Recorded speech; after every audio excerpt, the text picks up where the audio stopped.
Hello दोस्तों, मैं हूं वरुण। दोस्तों, Xiaomi ने आज अपना एक नया स्मार्टफोन लॉन्च किया जिसका नाम है Redmi Note 11 Pro Plus 5G। 5G smartphone है और ये एक मिड रेंज स्मार्टफोन है। इसकी स्पेसिफिकेशन मिड रेंज की है, प्राइस भी Xiaomi ने ठीक ठाक रखी है, लेकिन इसकी स्पेसिफिकेशन दो और ऑलरेडी मौजूद स्मार्टफोन से मैच करती है और मैच भी 90% करती है।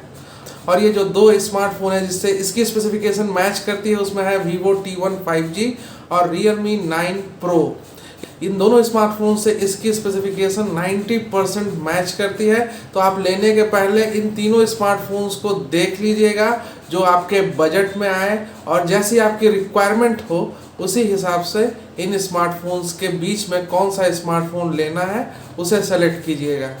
आपको इन तीनों स्मार्टफोन्स की स्पेसिफिकेशन बता देता हूं कि कौन कौन सी स्पेसिफिकेशन मैच करती है और किस में डिफरेंस है। तो Redmi Note 11 Pro Plus 5G, Vivo T1 5G और Realme 9 Pro, इन तीनों का जो डिस्प्ले है, साइज, रिफ्रेश रेट ये सेम है। साइज 6.6 इंच का तीनों का ही डिस्प्ले है। रिफ्रेश रेट तीनों में 120 हर्ट्ज की है। हाँ, यहाँ पर प्लस पॉइंट है, Redmi Note 11 Pro Plus 5G में AMOLED डिस्प्ले है, बाकी दोनों में IPS LCD डिस्प्ले है। तीनों में प्रोसेसर सेम है, Qualcomm का Snapdragon 695 तीनों में लगा हुआ है, यानी परफॉर्मेंस वाइज कोई अंतर इन तीनों स्मार्टफोन्स में नहीं रहने वाला है।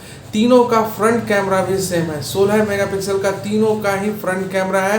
बैटरी भी तीनों में सेम लगी हुई है, तीनों की बैटरी जो है 5000 मिली एम्पायर की है।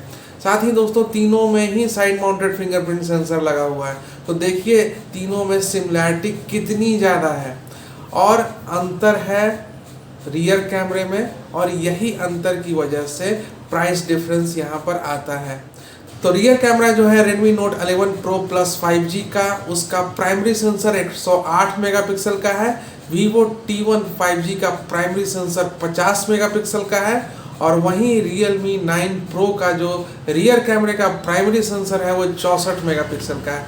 बस दोस्तों यहीं पर डिफरेंस है, बाकी और जो सेंसर लगे हुए हैं वो 2 से लेकर 8 मेगापिक्सल के बीच के हैं, जो वैसे कोई मायने नहीं रखते हैं। प्राइमरी सेंसर जो है वो मेन सेंसर रहता है जिससे आप फोटो लेते हैं, वीडियोग्राफी करते हैं। तो यहाँ पर अंतर है और इसी के कारण प्राइस में डिफरेंस है।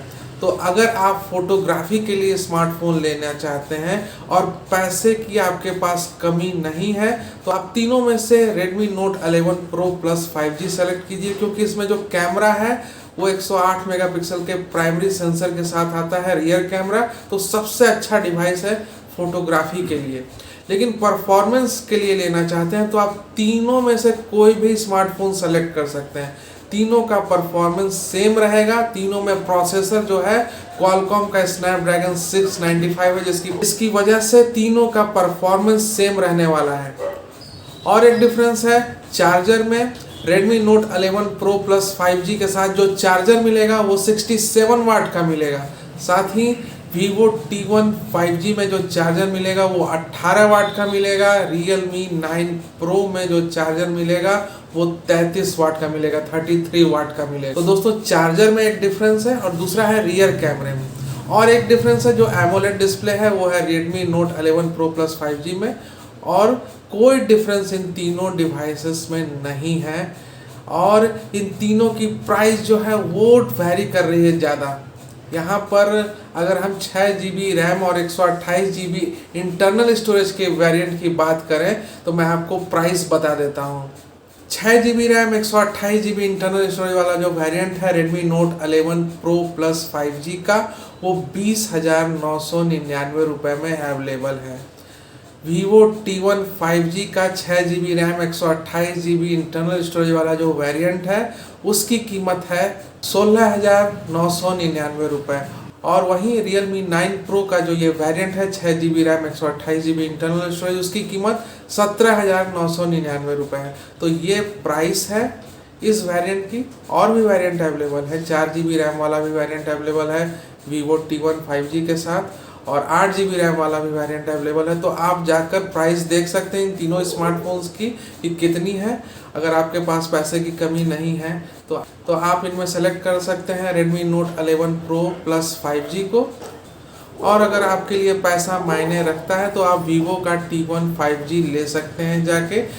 इसकी कीमत जो है कंपैरेटिवली सबसे कम है तीनों में, और परफॉर्मेंस वाइज कोई डिफरेंस नहीं रहने वाला है। तो दोस्तों इसी के साथ इस ब्लॉग को रैप अप करते हैं। मिलते हैं किसी नए ब्लॉग में कुछ नई इन्फॉर्मेशन के साथ। इस ब्लॉग को देखने के लिए धन्यवाद।